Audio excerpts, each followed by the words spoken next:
Good morning बच्चों। आज का टॉपिक है सहकारी संगठन और सहकारी संगठन के हम इसमें पढ़ रहे हैं प्रकार।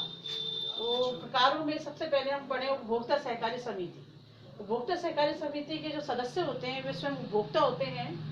ये वे उपभोक्ता होते हैं जो कि अच्छी किस्म की वस्तुएं कम मूल्य में प्राप्त करना चाहते हैं।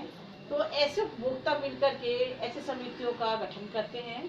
इनमें मैंने आपको पहले भी बताया था, ये सदस्यों की संख्या कम से कम 10 होती है ना। और ये वयस्क व्यक्ति होते हैं, ये स्वयं अपना पैसा निवेश करके संगठन को स्थापित करते हैं। अब उद्देश्य समझ में आया। तो उद्देश्य है इनका क्या, वो ऐसी मतलब अच्छी वस्तुओं को खरीदना जो गुणवत्ता वाली है और जिनकी कीमत कम है। तो इसके लिए ये इनका उद्देश्य होता है कि अपने मध्यस्थों को बीच से हटा दें।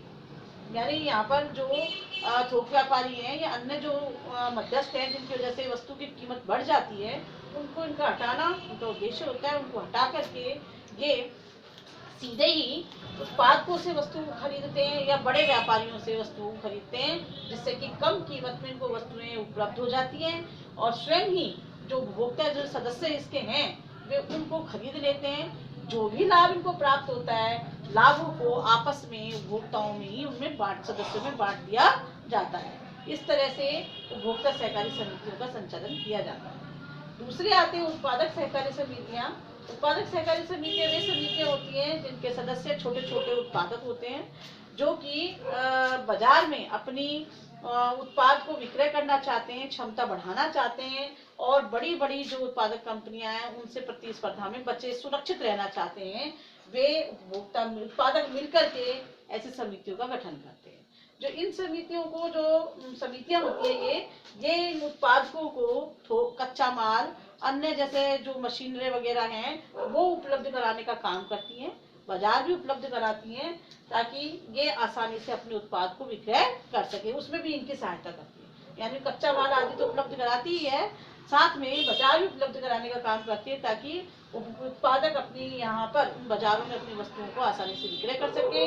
बड़े उपभोक्ताओं से ये सुरक्षा अपनी उनकी बनी रहे। नेक्स्ट आती है विपणन सहकारी समिति। विपणन सहकारी समितियां वे समितियां होती हैं जो कि छोटे उत्पादकों की सुरक्षा का काम करती है। ये इनको विभिन्न प्रकार की सेवाएं प्रदान करती है समितियां उत्पादकों को, छोटे छोटे उत्पादकों को, छोटे छोटे व्यापारियों को। ये इन्हें परिवहन की, मार्केट और इसके अलावा विज्ञापन की, या हम कहें कि अन्य जो दूसरी जो चीजें होती हैं मार्केट उपलब्ध कराने के लिए, मार्केट में टिके रहने के लिए, वो सब सुविधाएं इन समितियों के द्वारा उपलब्ध कराई जाती है।